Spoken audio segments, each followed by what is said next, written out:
इस वीडियो में हम लोग पढ़ेंगे क्लास 9th इंग्लिश का एक पोएम जिसका नाम है द रोड नॉट टेकन, जिसको लिखा है रॉबर्ट फ्रॉस्ट ने। इस वीडियो में हम लोग इस पोएम का हर एक लाइन का मीनिंग देखेंगे, साथ में इसकी समरी और सेंट्रल आइडिया भी। ठीक है, तो चलिए सबसे पहले जान लेते हैं कि ये पोएम किस बारे में है, यानी अबाउट द पोएम। लिखा है the road not taken has a symbolic meaning. Symbolic का मतलब होता है कि आप किसी चीज़ को किसी और चीज़ का रेफरेंस देखकर एक सिंबल की तरह यूज़ करो। जैसे कि यहाँ पर जो रोड है, रोड के बारे में बताया जा रहा है कि उनके पास दो रास्ते हैं और उन्होंने एक रास्ता चूज़ किया। तो मानव जीवन भी अपने जीवन में क्या करता है कि उसके पास हर वक्त कहीं ना कहीं दो या तीन रास्ते आते हैं किसी न किसी चीज़ को लेकर, चाहे पढ़ाई हो, चाहे कोई काम हो, किसी भी चीज़ में। तो वो ज़रूरी है कि वो एक रास्ता ही चुनेगा, और वो रास्ता कैसे उसकी लाइफ बदलता है वो चीज़ यहाँ पर रोड के ज़रिए इसको सिंबॉलिक तरीके से समझाया गया है। ठीक है, तो सिंबॉलिक का मतलब ये हो गया। Here the road stand for human life. देखिए यहाँ पे बताया भी गया है कि यहाँ पे रोड जो है ह्यूमन लाइफ की तरह लिया गया है।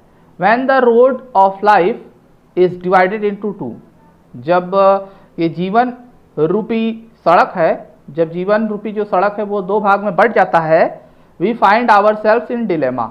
डिलेमा का मतलब होता है दुविधा, doubt. We have to make a choice, और हमारे पास जब दो रास्ते होते हैं तो हमें एक रास्ता चुनना ही होता है। The road that we choose, यानी जीवन में हम जो रास्ता चुनते हैं वही चीज़ हमारा फ्यूचर डिसाइड करता है। विच में लीड अस टू सक्सेस और फेलियर, और आपका डिसीजन ही आपको सक्सेस या फेलियर की तरफ ले जा सकता है। इसीलिए डिसीजन सोच समझ के लेना चाहिए। तो यहाँ पर ये पोएम जो है सिंबॉलिक तरीके से यूज हुआ है। तो आइए चलिए चैप्टर का एक एक लाइन समझते हैं।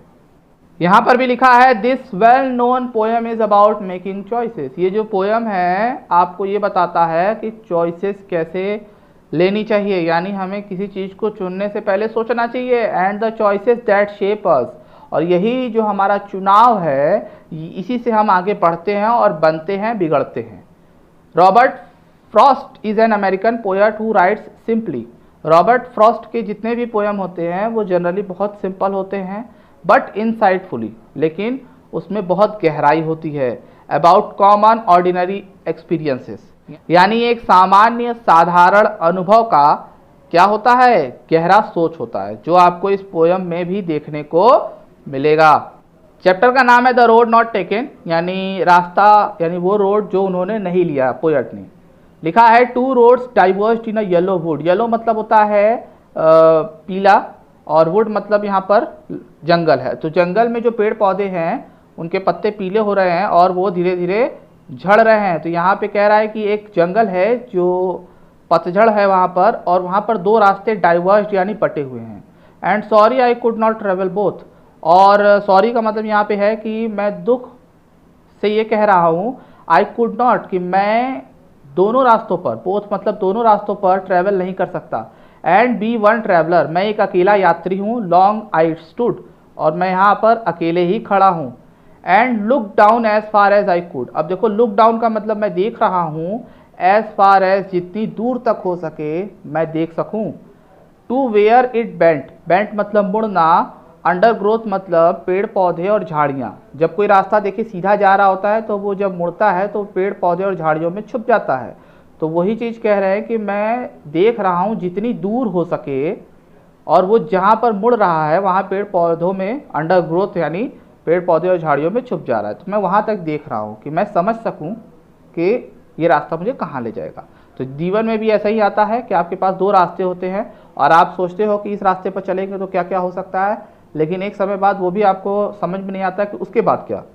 तो वही चीज़ यहाँ पे कह रहे हैं कि हर एक रास्ते को मैं वहाँ तक देख पा रहा हूँ जहाँ तक वो मुड़ नहीं जा रही। देन टुक द अदर, अब यहाँ पे कह रहे हैं कि मैंने दूसरा रास्ता चुन लिया, जस्ट एज फेयर, जो कि उतना ही अच्छा था जितना पहले वाला।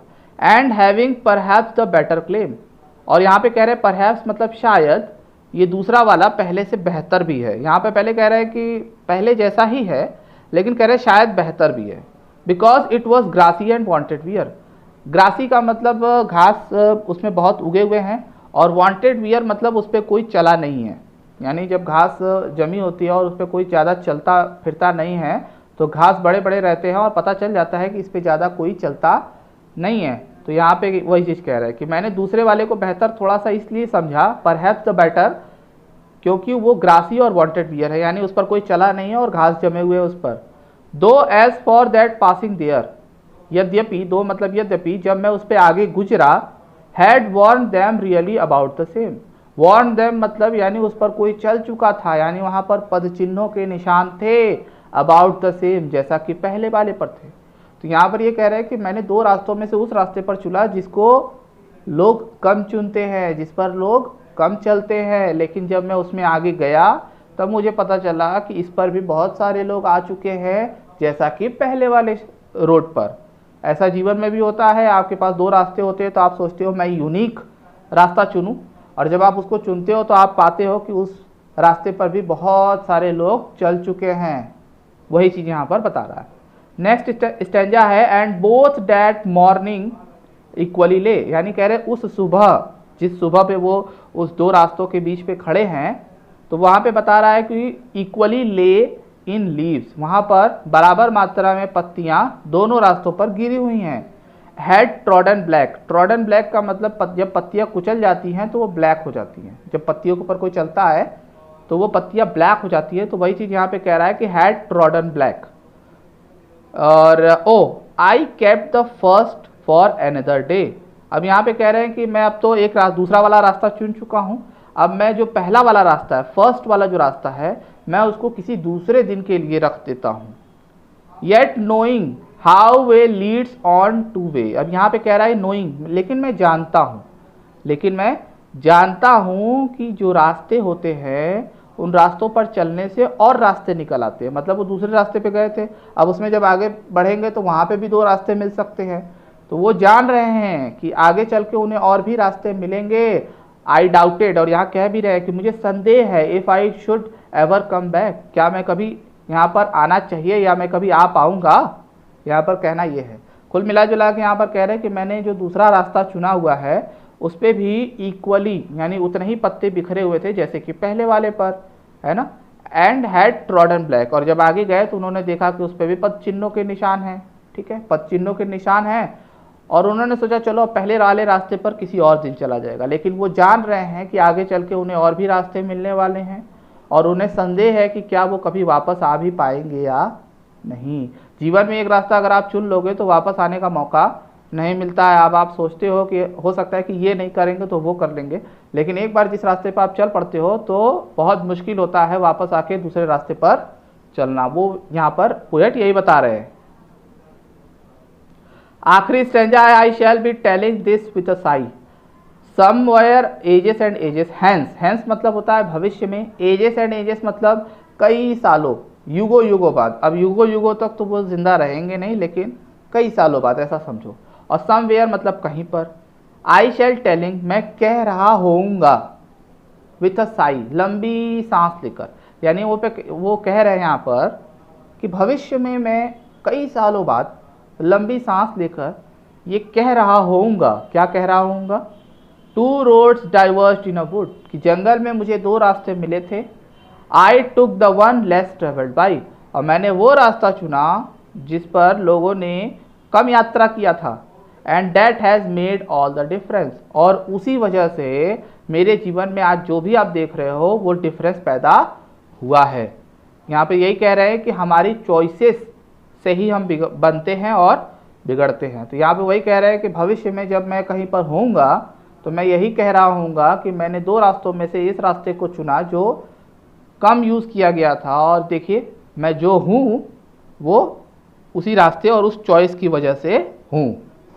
इसकी समरी देख लेते हैं। लिखा है the road not taken is an autobiographical poem. यहाँ पे एक तरह का बता रहा है कि ये एक ऑटोबायोग्राफिकल है, मतलब ऐसा कहा जा रहा है कि रॉबर्ट फ्रॉस्ट सच में ऐसे जंगल में कहीं फंस गए थे और उन्हें दो रास्ते मिल गए थे, तो कहा जा रहा है एक तरह का ऑटोबायोग्राफिकल पोएम है।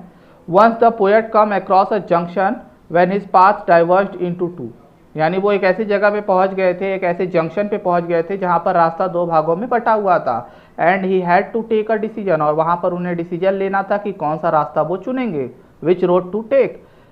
ही stood there for a long time, वो वहां पर काफी लंबे समय तक रुके। And gave a serious thought on each road, और हर एक रोड के बारे में एक गंभीर मंत्रणा की, गंभीर विचार सोचे, मतलब वहाँ बैठ के सोचे, बैठ के नहीं, मतलब खड़े होकर विचार किए कि किस रास्ते पर चलना चाहिए। देन ही डिसाइडेड, तब उन्होंने निश्चय किया to take the road which was less travelled, तब उन्होंने क्या डिसीजन लिया कि मैं उस रास्ते पर चलूंगा जिसपे लोगों ने कम यात्रा किया है। The reason for this was that it was grassy, और कारण क्या था कि उन्हें कैसे पता चला कि इस रास्ते पर कम लोग चलें, क्योंकि वो रास्ता पर ज़्यादा मात्रा में घास थी। And as far as the condition of the road was concern, यानी यहाँ पे कहा जा रहा है कि रोड जहाँ तक उनको दिख रही थी वहाँ तक वो रोड ऐसा लग रहा था कि उस पर कोई चला नहीं है और वो घास से बिल्कुल भरा हुआ है। Both the roads were equally worn, लेकिन बाद में जब वो आगे जाते हैं तो उन्हें पता चलता है कि दोनों रोड इक्वली वॉर्न है। इक्वली वॉर्न का मतलब यहाँ पर यही है, उसमें भी लिखा था वियर वॉर, ये फर्स्ट और सेकंड फॉर्म है। इसका मतलब ये है कि वहाँ पर कोई चला है, यानी वहाँ पर चिन्हों के निशान हैं। He decided to keep the other road for some other time, यानी उन्होंने जो पहला वाला रोड छोड़ा था तो उसको किसी और वक्त के लिए छोड़ दिया। दो ही न्यू, हालांकि वो जानते हैं that he might not be able to go back, और वो जानते हैं कि वो उस रोड पर दोबारा नहीं चल पाएंगे, लेकिन फिर भी उन्होंने अपने मन को ऐसा मना लिया कि चलो मैं उस रोड पर फिर कभी चल लूँगा। That morning both the road ले इक्वली कवर्ड इन लीव्स, जब वो उस रास्ते पर पहुंचे थे जहाँ पर दो रास्ते उन्हें मिले थे, वहाँ पर उन्होंने देखा था कि दोनों रास्तों पर क्या थे, बराबर मात्रा में पत्तियाँ गिरी हुई थी, क्योंकि पतझड़ का मौसम था। No traveller had trodden on them that day, ऐसा नहीं लग रहा था कि वहाँ पर कोई यात्री चला था। The poet felt after ages he would be telling, अब यहाँ पे बताया जा रहा है कि पोएट को महसूस हुआ कि वो भविष्य में, एजेस मतलब भविष्य, आगे वो कह रहे होंगे विद अ साई, यानी लंबी सांस लेकर, that both the roads diverge in a forest, यानी जो इनके साथ आज हुआ है उसके बारे में वो भविष्य में कभी बता रहे होंगे। And the decision of taking the less travelled road made all the difference in his life, यानी वो अपनी लाइफ में जो आगे कुछ भी होंगे उसका जो जिम्मेदार होगा वो उनका ये चॉइस होगा, उनका ये चुनाव होगा। यानी मेड ऑल द डिफरेंस का मतलब यही है कि अगर वो बहुत अच्छे बन जाएंगे, बहुत सक्सेसफुल हो जाएंगे, तो भी उनका चॉइस ही उसका जिम्मेदार होगा। अगर वो आगे चल के कुछ नहीं कर पाते हैं तो भी उनका ये चॉइस ही जिम्मेदार होगा, कोई और नहीं होगा। तो ये है इसका समरी। आइए इसका सेंट्रल आइडिया भी देख लेते हैं। The poem revolves around a general problem that one faces in life, अब यहाँ पे कह रहा है कि कोई व्यक्ति अपने जीवन में जो जनरल प्रॉब्लम फेस करता है उसी के बारे में ये पोएम है। It is making a choice in life, और ये पोएम एक चॉइस के बारे में है जो इंसान चुनता है, बनाता है, चुनाव करता है। Life gives us many opportunities, यानी मौका, जीवन हमें बहुत सारे मौके देता है। And one has to take a decision, और हर एक इंसान को डिसीजन लेना पड़ता है। एंड स्टिक टू इट, और उस डिसीजन पे कायम भी रहना पड़ता है। One can not get everything in life, कोई एक इंसान हर चीज़ जीवन में नहीं पा सकता। The decision taken can sometimes be wrong, और जो आपका डिसीजन होता है वो कभी कभी गलत भी हो जाता है।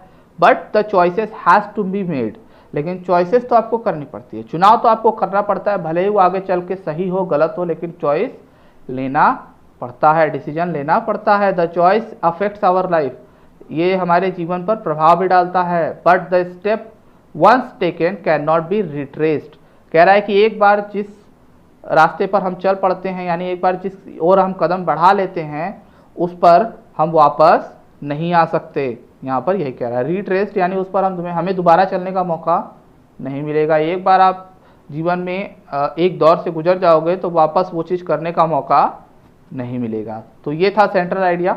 आई होप आपको ये चैप्टर अच्छे से समझ में आ गया होगा। वीडियो अगर पसंद आया तो वीडियो को लाइक कर दीजिए, चैनल को सब्सक्राइब कर लीजिए। हम लोग इसी तरह नेक्स्ट चैप्टर्स की एक्सप्लेनेशन लेकर आते रहेंगे।